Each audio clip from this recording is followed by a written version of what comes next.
আজ আমি বানাবো পোটাটো চিলি মাশরুম। এইটা এখন খুব ট্রেন্ডে চলছে, তো আমিও ট্রাই করলাম। প্রথমে কিছুটা ডুমো ডুমো করে আলু কেটে নিয়েছি। এবার এটাকে একটা কড়াইতে ফুটন্ত জলে দিয়ে সেদ্ধ করে নিয়েছি। সেদ্ধ করে নেওয়ার পর এটাকে আমরা একটা হালকা ছাঁকনিতে ছেঁকে নেব। ছেঁকে নেওয়ার পর এটাকে আমি গ্রাইন্ডারে দিয়ে পেস্ট করে নিয়েছি, ঠিক এইভাবে। পেস্ট করে নেওয়ার পর এর মধ্যে আমি 1 কাপ মতো কর্নফ্লাওয়ার অ্যাড করছি। কর্নফ্লাওয়ার অ্যাড করে কিছুক্ষণ এটাকে এভাবে মাখিয়ে নিচ্ছি। এরপর এর মধ্যে অ্যাড করছি কিছুটা পরিমাণ নুন, তারপর দিচ্ছি 1 চামচ মতো লঙ্কা গুঁড়ো, আর এতে দিচ্ছি আমি চাট মশলা। চাট মশলা দিয়ে এটাকে আমি ভালো করে ডোয়ের মতো করে মেখে নিচ্ছি।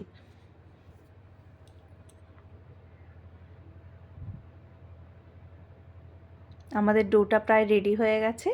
এবার আমি কিছুটা হাতে তেল ব্রাশ করে নিয়ে একটু একটু করে ডো ওর মধ্যে চ্যাপটা করে নেব, ঠিক এইভাবে। ঠিক এইভাবে চ্যাপটা করে নিয়ে একটা ছোট্ট বোতলের ছিপি দিয়ে আমি এর মধ্যে গোল শেপটা দিয়ে দিলাম। গোল শেপ দেওয়ার পর কাঁটা চামচ দিয়ে আমি পাশটায় একটু ডিজাইন করে দিচ্ছি, যাতে এটা দেখতে খুব সুন্দর হয়। ঠিক এইভাবে।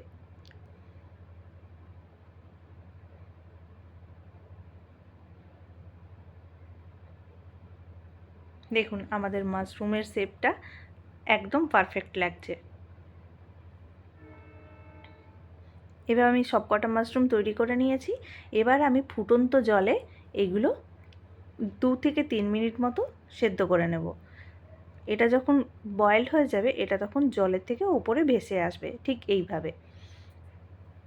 এবার এগুলোকে আমি ছেঁকে একটা ঠান্ডা জল, ফ্রিজের জল দিয়ে ঠান্ডা একটা পাত্রে আমি রেখেছি, সেটার মধ্যে এগুলো তুলে দিয়ে দেব।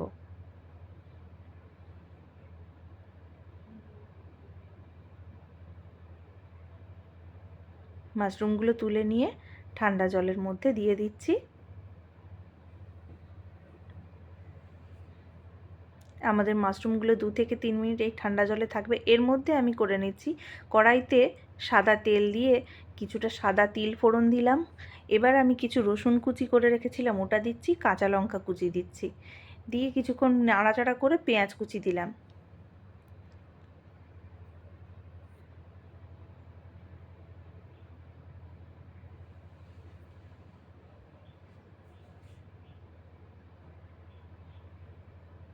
এবার কিছুক্ষণ নাড়িয়ে নিচ্ছি।